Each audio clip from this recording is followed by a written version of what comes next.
Selamat pagi, Tuhan Yesus memberkati kita semua. Dia baik untuk kita. Tidak ada satupun yang gagal rencananya untuk kita semua. Karena itu ikuti terus dan hidupi rancangan-rancangannya untuk kita semua. Dia tidak pernah merancangkan kegagalan, kerusakan dalam hidup kita. Karenanya dia mati di atas kayu salib supaya kita dikembalikan kepada rancangan hidup kita yang semula. Karena itu mari bangun terus hidup kita dengan membaca Alkitab. Hari ini dari kitab 1 Samuel pasal 10 ayat 1 sampai pasal 11 ayat 15, dan kita membaca juga Yohanes pasal yang ke-6 ayat 47 sampai 71, dan Mazmur pasal 107 ayat 1 sampai 43. Dan jangan lupa hari ini kita juga baca Amsal pasal 15 ayat 1 sampai ayat yang ke-3. Dan kita masih belajar tentang pola pembapaan, dan kita belajar dari Yonatan dan pembawa senjatanya. Sekarang kita belajar dari Raja Saul dan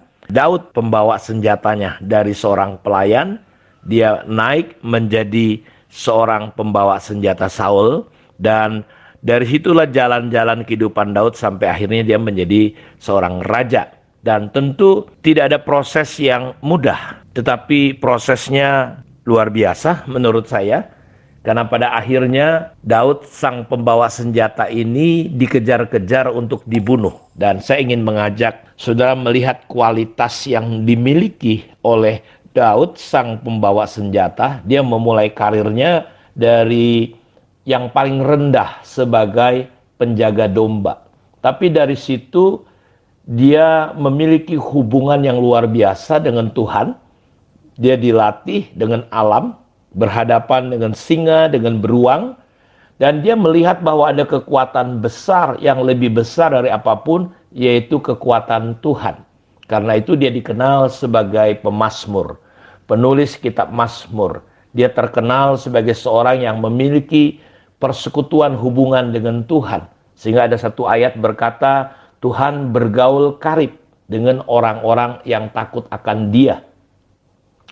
Ya, siapakah yang boleh naik ke gunung Tuhan selain orang-orang yang takut akan Tuhan dan menjauhi kejahatan? Nah, dalam kehidupannya dia mempertahankan ini, dan ini sebuah kualitas sebagai seorang pembawa senjata yang saya percaya juga saudaraku pembawa senjata yang lain, ya, ada sebuah kualitas dasar yang perlu dimiliki, yaitu memiliki hubungan yang intim, yang dekat dengan Tuhan. Ini salah satu kualitas yang membuat hidup kita akan semakin bisa diarahkan, mudah diarahkan, dekat dengan Tuhan. Tahu bagaimana kita berperilaku, ya, menunjukkan diri kita kepada Tuhan lewat bagaimana sikap si pembawa senjata begitu loyal sekali kepada atasannya, kepada pemimpinnya. Sampai seperti bapaknya, dia punya loyalitas yang luar biasa, Bapak Ibu. Karena itu, saya mau berkata kepada saudara bahwa gereja kita atau saudara dimanapun engkau berjemaat, engkau perlu memiliki kualitas, ya, loyalitas mendukung pemimpin. Itu lahir ketika saudara memiliki sebuah hubungan yang begitu dekat dengan Tuhan, ya. Dan ketika kita kemarin melihat bagaimana Daud, saudaraku, ketika dikejar-kejar di En-Gedi, itu 2 kali kejadian. Dan Daud punya kesempatan untuk membunuh, membalaskan, ya, perilaku atau perlakuan Saul kepada dia. Tetapi sebagai seorang pembawa senjata yang loyal kepada pemimpinnya, dia memiliki sebuah penghargaan kepada Tuhan, dan itu dibuktikan lewat Saul. Sehingga kalau saudara kembali membaca di dalam 1 Samuel pasal yang ke-26, saudara-saudaraku, ya, ayat 1 mulai, bagaimana dia berkata, kiranya ayat 11, kiranya Tuhan menjauhkan daripadaku untuk menjamah orang yang diurapi Tuhan. Walaupun kepala panglimanya berkata, sekarang ini cuma sekali tombak saja, dia kita bisa selesaikan. Jadi kita melihat Daud memiliki sebuah sikap loyal yang luar biasa. Daud memberikan penghargaan kepada Tuhan dengan menghargai urapan Tuhan atas hidup Saul. Walaupun ya saudara tahu, bukankah Tuhan sudah menolak dia menjadi raja, tetapi Daud tidak ingin membuat namanya tercatat sebagai pembunuh raja. Dia tidak mau mengangkat tangan untuk membunuh orang yang diurapi Tuhan. Tuhan membangkitkan banyak orang-orang yang lemah untuk melayani dia. Tetapi tidak satupun yang sempurna.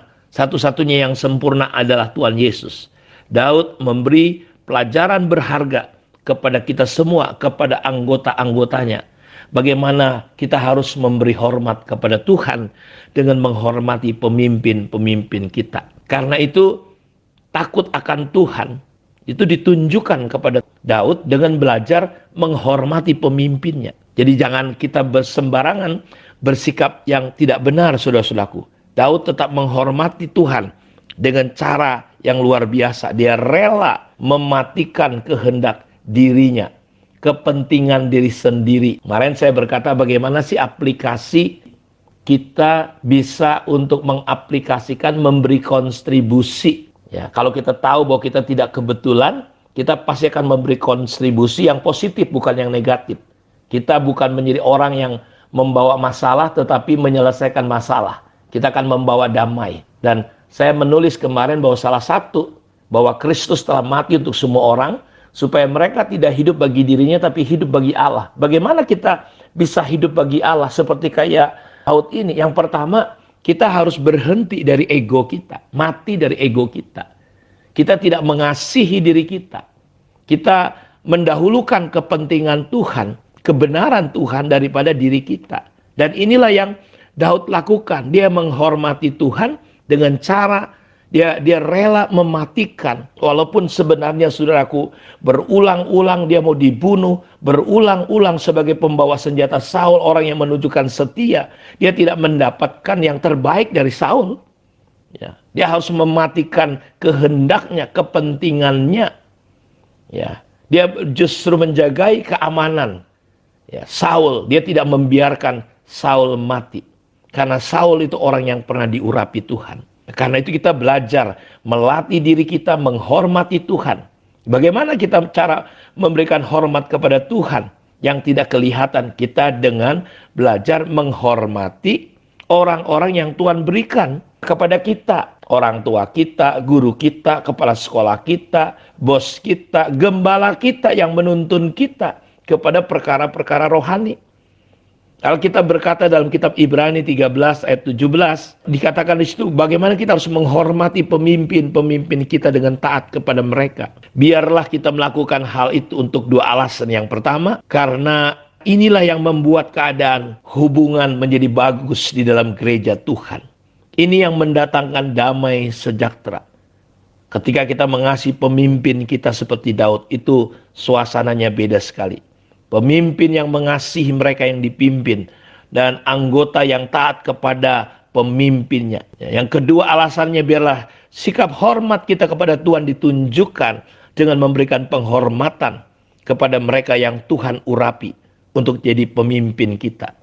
Ya, tidak semua orang bisa jadi pemimpin sesuai dengan kriteria yang ideal. Nggak ada pemimpin yang ideal.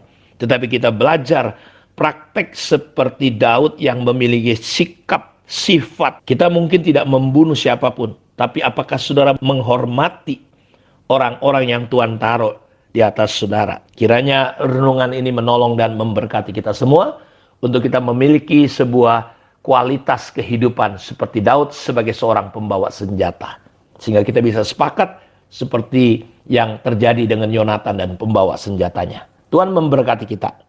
Mari kita berdoa. Bapa, terima kasih. Berkati semua anak-anak-Mu yang sudah mendengarkan renungan saat teduh ini. Tentang pola pembapaan, kami belajar dari sikap Daud, apa yang terjadi dengan Saul. Tuhan, Engkau tahu setiap pergumulan, setiap persoalan, setiap harapan. Tuhan, Engkaulah yang mampu menolong anak-anak-Mu. Hamba berdoa, biar penggembalaan Tuhan, air yang tenang, ditunjukkan kepada umat-Mu.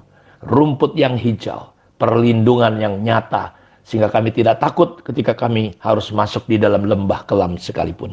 Pembelaan Tuhan nyata atas kami. Pertolongan Tuhan bekerja atas kami. dan terbukalah setiap pintu-pintu yang tertutup. Roh hikmat dan wahyu turun sehingga kami bertumbuh di dalam Engkau. Di dalam nama Yesus Kristus kami berdoa. Amin. Tuhan memberkati kita semua. Shalom.